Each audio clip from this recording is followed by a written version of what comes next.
கை கால் வந்து இந்த liver ஃபெயிலியர்ல வீங்குதுனாலே liver failure ஆயிடுச்சுன்னு அர்த்தம். இந்த சயின்ஸ் ஆஃப் லிவர் ஃபெயிலியர். ஓகேங்களா? எப்படி அது நடக்குது அப்படின்னு பார்த்தீங்கன்னா, லிவர் சைஸ் சுருங்கிறதுனால லிவருக்கு போகிற பிளட் சப்ளையோட ப்ரெஷர் ஏறுது.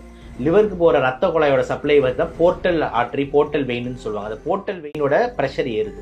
அப்போ அது பேர் தான் போர்ட்டல் ஹைப்பர் டென்ஷன் சொல்லுவாங்க. இப்படி நடக்கும்போது அந்த போர்ட்டல் ஹைப்பர் டென்ஷனால உங்களுக்கு அந்த ரத்தத்தில் இருக்கிற நீர் எல்லாமே ப்ரெஷர்னால வயிற்றை நோக்கி அந்த வெளியே போகுது. அப்போ வயிறு வந்து வீங்க ஆரம்பிக்குது. இது பேர் தான் அசைட்டிஸ் அப்படின்றது சொல்லுவாங்க. அசைட்டிஸ் அப்படின்னா வயிற்றுல வர தண்ணி.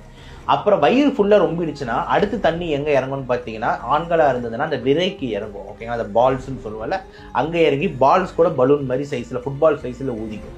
கால்களில் வீக்கம் ஆரம்பிக்கும். ஸோ அது அடுத்து வந்து கால்கள். ஸோ கால்கள் கீழ்ப்பகுதியிலேருந்து அப்படியே ஃபுல்லாக வீங்கிடும்.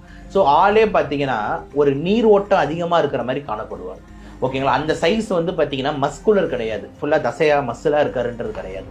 தேவையில்லாத நீர் வந்து பார்த்தீங்கன்னா உடம்பு ஃபுல்லாக கோத்துக்குது. ஏன் அப்படின்னு பார்த்தீங்கன்னா வந்துட்டு லிவர் சரியாக ஃபங்க்ஷன் ஆகலை, லிவர் ஃபெயிலியர் அப்படின்றது. ஸோ சயின்ஸ் ஆஃப் லிவர் ஃபெயிலியர்னு எடுத்துக்கிட்டோம்னா, மஞ்சக்காமால் முதல்ல கண்ணில் மஞ்சள் தெரிய ஆரம்பிச்சிருது, வயிறு வீங்குது, அதுக்கப்புறம் பார்த்தீங்கன்னா விரை வீங்குது, கால் வீங்குது, அதுக்கப்புறம் நீங்கள் ரத்தம் வாந்தி எடுக்கிறீங்க. இது எல்லாமே வந்து பார்த்தீங்கன்னா வந்து கிளாசிக்கலாக வந்து லிவர் ஃபெயிலியருக்கான சயின்ஸாக வந்து அமையுது. அப்புறம் ரொம்ப முக்கியமாக வந்து பார்த்தீங்கன்னா இவங்க எல்லாருக்கும் ஊறல் ரொம்ப அதிகமாக இருக்கும். ஏன்னா மஞ்சக்காமால் ஜாண்டிஸ் அப்படின்னு சொல்கிறதா மஞ்சக்காமால். அந்த ஜாண்டிஸ் அதிகமாக பிலிரூபின் அதிகமாக நம்மளுக்கு ஸ்கின்ல வந்து ஊறல் ரொம்ப அதிகமாக இருக்கும். ஸோ இந்த ஆல்ரெடி உங்களோட கால்லாம் வந்து தண்ணி சேர்ந்து யானைக்கால் மாதிரி பெருசாக இருக்குது. அதில் போய் உங்கள் சொரின்னு சொரிஞ்சு கால்லாம் புண்ணாயிரும். ஸோ கால்லாம் பார்த்தீங்கன்னா ஈஸியாக சீல் கோத்துக்கும். இதனாலேயே வந்து இறப்பாகிறதுக்கும் வாய்ப்பு வந்து இருக்குது. இது எல்லாமே லிவர் ஃபெயிலியரோட கிளாசிக்கல் சைன்ஸ். இந்த மாதிரி இருந்து தொடர்ந்து குடிக்கிறாங்கன்னா வந்து ஒரு 3-4 வருஷம் ஓட்டக்கூடிய ஒரு ஆள் வந்து 3-4 மாசத்துல மேலே போய் சேருவார். அவ்வளோதான். ஏன்னா ஆல்கஹால் வந்து ஆல்ரெடி உங்கள் லிவர் ஒர்க் ஆகலை. ஓகேங்களா? அதனால தான் அந்த லிவர் ஒர்க் ஆகாம தான் தண்ணிலாம் அங்கங்கே சேர்ந்து கிடக்குது. அப்புறம் இன்னும் எக்ஸ்ட்ரா ஆல்கஹால் எடுக்கிறன்னா வந்து இருக்கிற ஒர்க் ஆகிற அந்த ஒரு 5% 4% லிவர் கூட உடனே செயலிழந்துட்டு, அப்போ லிவர் ஃபுல்லாக செயலிழந்துருச்சுன்னா உங்களால் எதுவுமே பண்ண முடியாது. அப்போ நீங்கள் சாப்பிட்ற ஒரு ஐட்டம் கூட செரிக்காது. நீங்கள் சாப்பிட்றது எதுவுமே வந்து அது எதுவுமே செரிச்சு வெளியவே போகாது. அப்போ நீங்கள் சும்மா தண்ணி குடிச்சிக்கிட்டு அப்போ உங்கள் உடம்பு என்ன ஆகும்? ஸ்ட்ரென்த்து வீக் ஆகிட்டே போகும். அதர் தேன் தட் வந்து அந்த ப்ரெஷர் அதிகமாக ரத்த குழாய்கள்லாம் அங்கங்கே வெடிக்க ஆரம்பிக்கும். அப்போ வந்து ரத்த வாந்தி. ஓகேங்களா? அது ரொம்ப ரொம்ப இம்பார்ட்டன்ட். ஹெமட்டமெசிஸ்ன்னு சொல்லுவாங்க. அது ரொம்ப டேஞ்சரஸ். ஒரே ரத்த வாந்தி தான் எடுப்பாங்க. 1 லிட்டர் ரத்தம் வெளியே வந்து விடும். ஆல் ஸ்பாட்லேயே இறந்துருவாங்க. இல்லைனா வந்து பார்த்தீங்கன்னா ரத்த பேதி, அதாவது பாத்ரூம் போய் உட்காந்தாலே ரத்தமாக போகும். நம்ம நினைக்கிற மாதிரி சும்மா டாய்லெட்ன்ற கலரே கிடையாது. ஃபுல்லாக பிளட் வரும். அந்த பிளட் சர்ன்னு அடிச்சு ஊட்டும். ஸோ இந்த மாதிரி வந்து போகும்போது மேசிவ் பிளட் லாஸ் வந்து ஏற்படுது. இது எல்லாமே வந்து பார்த்தீங்கன்னா வந்து ரொம்ப டேஞ்சரஸ் திங்ஸாக நான் பார்க்குறேன். இப்போ இது குடிக்கிறவங்களுக்கு மட்டும்தான் வருமா? இந்த ஃபேட்டி லிவர் இதெல்லாம் வருது இல்லையா சார்? இதெல்லாம் வந்து ஃபுட்டுனால கூட வருது. கண்டிப்பாக. சரி, இப்போ குடிக்கிறது வந்து ஃபர்ஸ்ட் மோஸ்ட் இம்பார்ட்டன்ட் காரணம்னு நான் சொன்னேன். ஆனால் இது மட்டும் தான் காரணம்னு சொல்லலை. ரெண்டாவது வந்து நீங்கள் ரொம்ப அழகாக சொன்ன மாதிரி மருத்துவ ஆங்கிளில் நீங்கள் ரொம்ப அழகாக சொல்லியிருக்கீங்க. ஃபேட்டி லிவர்ன்ற ஒரு வார்த்தை. அது வந்து பார்த்தீங்கன்னா நேஷ் அப்படின்னு சொல்லுவாங்க. அதாவது நான் ஆல்கஹாலிக் ஸ்டியட்டோ ஹெப்படைட்டிஸ் அப்படின்ட்டு. அதாவது ஆல்கஹால் மதுனா இல்லாமல் ஆனாலும் லிவர் வந்து பார்த்தீங்கன்னா வந்து கொழுப்பு சேர்ந்து ஃபெயிலியருக்கு போகுது. இதுதான் வந்து நேஷ்ன்னு சொல்லுவாங்க.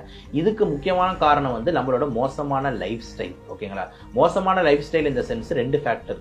ஒன்று வந்து பார்த்தீங்கன்னா நம்ம சாப்பிட்ற சாப்பாட்டு, ரெண்டாவது வந்து பார்த்தீங்கன்னா நம்ம வேலையே செய்யாமல் உட்காந்துட்டு இருக்கிறது. இந்த 2 விஷயம், இது 2த்துல வந்து சேர்ந்து பண்ணுறவங்களுக்கு தான் அந்த ஃபேட்டி லிவர் அதிகமாகிட்டே போகுது. இப்போ எக்ஸாம்பிள் வந்து நான் நல்லா வந்து சாப்பிடுவேன், ஆனால் அதுக்கு ஈக்குவலாக ஒர்க் அவுட் பண்ணுவேன், பயங்கரமாக ஓடிக்கினே இருப்பேன், டெய்லி ஒரு 10 கிலோமீட்டர் ஓடுவேன், டெய்லி ஜிம் 1 மணி நேரம் அடிப்பேன் அப்படின்றவங்களுக்கு அந்த ஃபேட்டி லிவர் பெருசாக இருக்காது.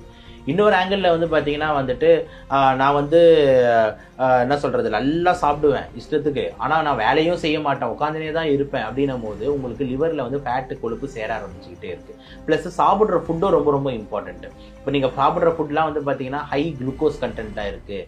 சாக்லேட்ஸு, கேக்ஸு, கலரு, ஜூஸ்னால் ஃப்ரெஷ் ஜூஸ் இல்லை, இந்த மாதிரி குளிர்பானங்கள் இந்த மாதிரி குடிச்சிக்கிட்டு, ப்ளஸ் ஹை ஃபேட் கண்டென்ட்டில் நம்ம வந்து டயட்டை வந்து எடுத்துக்கிட்டு எல்லாமே, இப்போ எக்ஸாம்பிள் ஒன்லி ப்ரோட்டீன்ஸாக எடுக்கிறாங்க அப்படின்றது வேறு.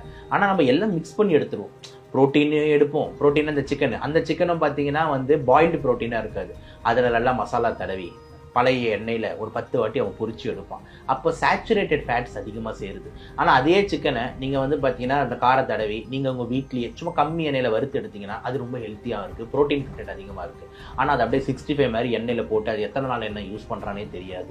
அப்போ அந்த மாதிரி ஒரு சிக்கன் எடுக்கிறீங்க, அந்த மாதிரி ஒரு ஃப்ரெஞ்ச் ஃப்ரைஸ் எடுக்கிறீங்க, அதுக்கப்புறம் சைடில் வந்து நல்ல சுகர் கண்டென்ட் உள்ள இருக்கிற ஒரு மில்க் ஷேக் சொல்லுங்கள், வெனிலா மில்க் ஷேக் சொல்லுங்கள், சாக்லேட் மில்க் ஷேக் சொல்லுங்கள், பிளாக் ஃபாரஸ்ட் கேக் சொல்லுங்கள், இப்படின்ட்டு ஹை கலோரி எடுக்கிறீங்க.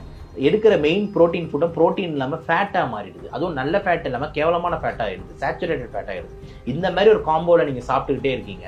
அப்போ அட்லீஸ்ட் இதை செரிமானம் பண்ணி இதை வந்து வெளியே தள்ளுறதுக்கு வந்து நீங்கள் ஒன்றும் நல்லா ஓடணும், ஒர்க் அவுட் பண்ணணும். அதுவும் பண்ணுறது இல்லை. ஸோ ஃபுட்டும் இம்ப்ராப்பராக இருந்து நம்ம வந்து ஒர்க் அவுட்டும் பண்ணல அப்படின்னும் போது இந்த ஃபேட்டி லிவர்ஸ் வந்து அடுத்தடுத்த ஸ்டேஜஸ்க்கு போகுது. Fatty liver 1, fatty liver 2, fatty liver stage 3ன்னு போயிட்டு அடுத்து சிரோசிஸ்க்கு போய் முடியுது. ஸோ 1, 2 இருக்கும் போதே நம்ம சுதாரித்து உடனே வெயிட் லாஸு, உடனே டயட் சேஞ்சு இதெல்லாம் இறங்கணும்னா நல்லது.